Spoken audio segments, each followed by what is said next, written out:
Ahojte, pripravil som si pre vás ďalší tutoriál zo série tutoriálov kurzu vývoja počítačových hier Gamecraft. V tomto tutoriáli si v hernom engine Stencil vytvoríme jednoduchú hru, na ktorej sa naučíme niekoľko princípov, ako napríklad pohyb postavičky v plošinových hrách, potom ďalej v podstate vytváranie zložitých kolíznych zón, ako sú napríklad takéto zubené kolesá, potom zbieranie vlastne rôznych predmetov pomocou kolízií, napríklad takýchto mincí a využívanie regiónov na určité funkcionality, ktoré potrebujeme. Napríklad v našom prípade, keď sa v tejto hre dostane loptička do daného regiónu, tak zmení farbu. Aby som vlastne ukázal, že prešla takýmto ozubeným kolesom. Keď si všimnete, jedno z týchto koles sa točí rýchlejšie a pritom všetky kolesa sú v podstate rovnaký typ postavy. A to preto, lebo sme si ho tak v podstate naprogramovali, pripravili sme si dopredu takú možnosť, že môžeme určovať rýchlosti otáčania týchto ozubených kolies. A tým pádom v podstate vieme využiť takúto jednoduchú postavičku na tvorbu viacerých levelov. Čím vlastne môžeme dosiahnuť to, že s pár prvkami predpripravenými vieme vytvoriť celkom dlhú hru, ktorá má veľkú variabilitu levelov a vieme to spraviť pomerne veľmi rýchlo. Takže poďme si ukázať. Tento prvý tutoriál vlastne bude o tom, že si vytvoríme toto koleso a pridáme mu nejakú tú funkcionalitu. Takže poďme na to. Mám tu už otvorený projekt. Poďme si pridať novú postavu, už ju mám aj vytvorenú. Priraďme jej obrázok. Tento zmažeme. Import image a dáme si vlastne takto koleso. A teraz, dobre, tu sa nám niečo pokazilo, takže poďme naspäť, pridáme si nový, pridáme takto koleso, tento zmažeme prvý, dobre, a nemáme to stále správne. Dobre, zmažme celú postavu a vytvorme si novú. Lebo sa nám tam niečo pokazilo z minulého natáčania a dáme si takto nové koleso a už ho máme správne.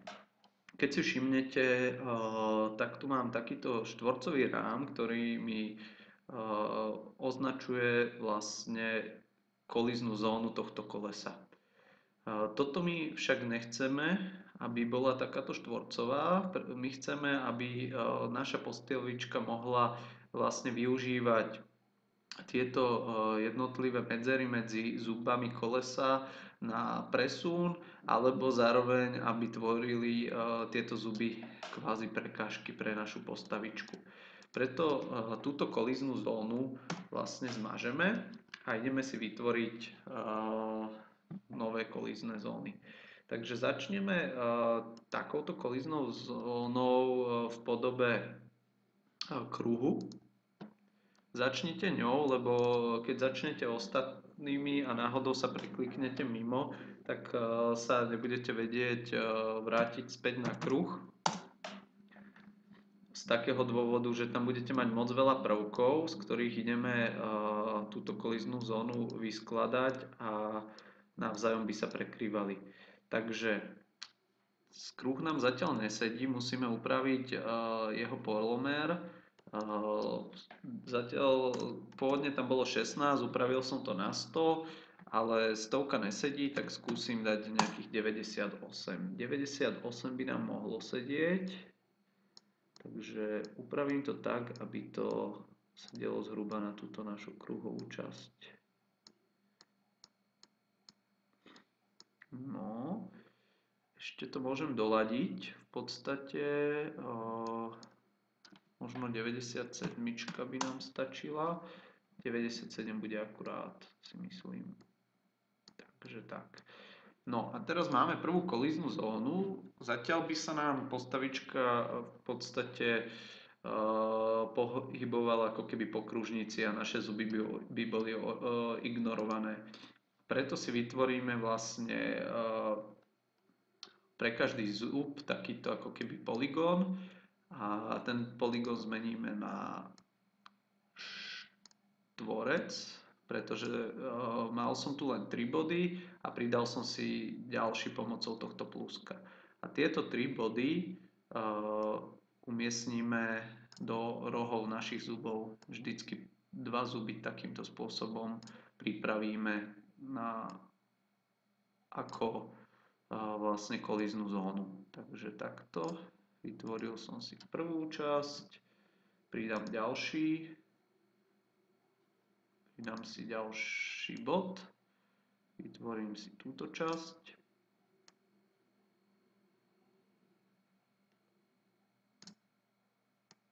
No super, to by nám malo fungovať. Tak. A takto to spravíme vlastne pre všetky zuby. Takže poďme to rýchlo prebehnúť. Posnažím sa čo najrýchlejšie, aby sme sa mohli začať venovať ďalším veciam. Takže takto.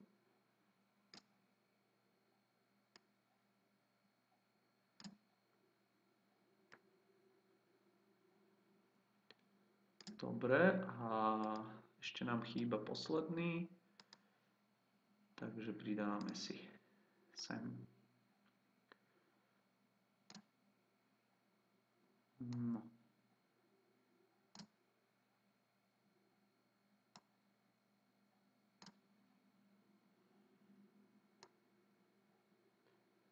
Dobre, a už by som mal mať vytvorené kolízne zóny pre všetky zuby.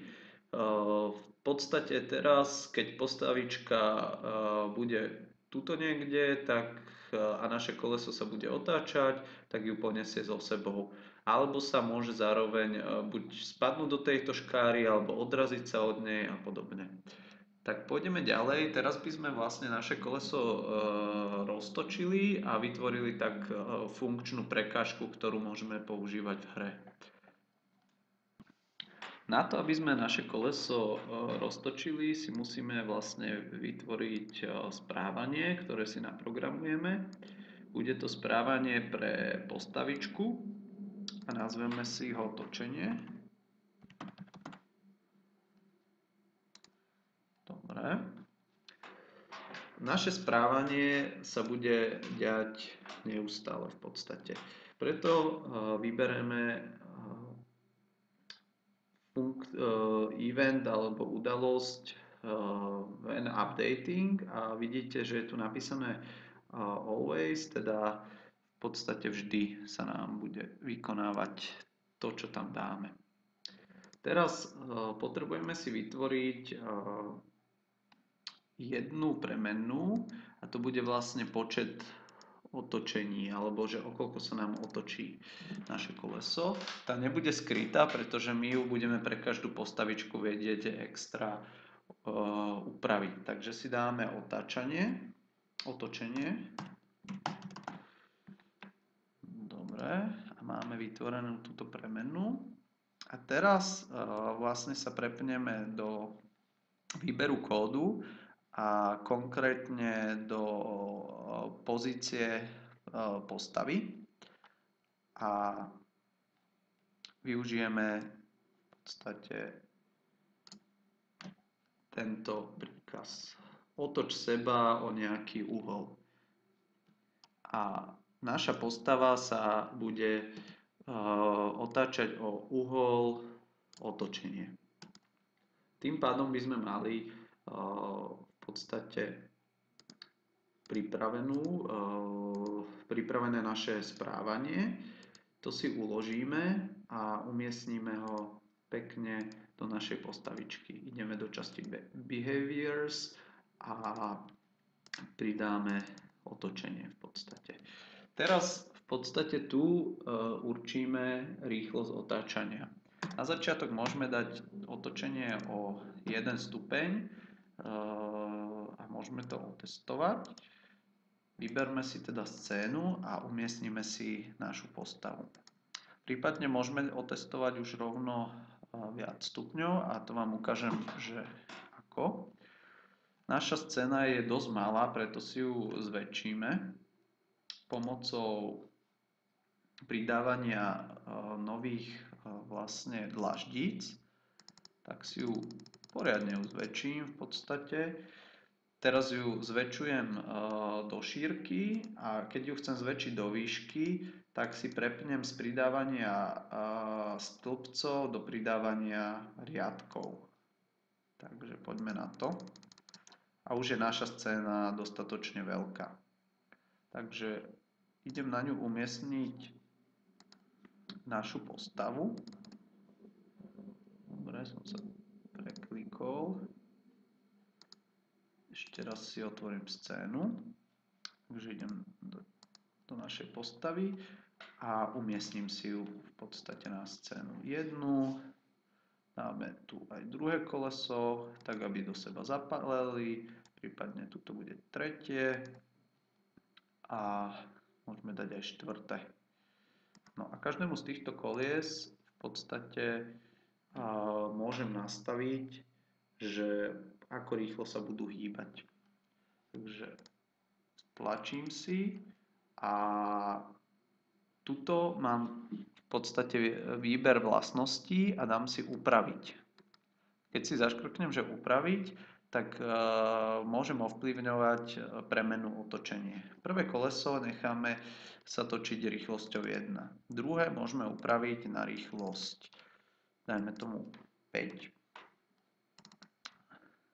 Teraz sa bude otáčať o 5 stupňov, tretie môže sa o 4 a piaté, teda štvrté sa bude o 10. No, teraz keď to spustím, tak sa jednak kolesa začnú padať dole, pretože na nich bude pôsobiť pravdepodobne gravitácia. Pozrieme sa, že nie, gravitácia je vypnutá, to je dobré, ale budú do seba narážať. A čo spôsobí to, že sa nám celá scéna nejakým spôsobom rozpadne a to my nechceme. Chceme, aby kolesa ostali na mieste, že sú tam ako keby napevno pripevnené a točia sa okolo svojej osy. Preto musíme ísť do našej postavy koleso a musíme ísť do časti fyzik a z klasického nastavenia normálnej postavy sa musíme prepnúť, že cannot be pushed, teda že nemôže byť vlastne potlačené a chová sa ako platforma, teda podklad, na ktorom budú ostatné postavičky. Takže teraz som to vlastne prepol, uložím to a platí to pre všetky. Takže poďme to otestovať, ako sa nám budú točiť. Dobre. Toto chvíľku trvá. No a v podstate s takýmto jednoduchým prvkom, keď si 2-3 takéto prvky vytvoríme, tak môžeme vytvoriť naozaj zaujímavé levely, ktoré budú rôznorodé. Tuto vidíme, že sa moc rýchlo točia, tak to upravím.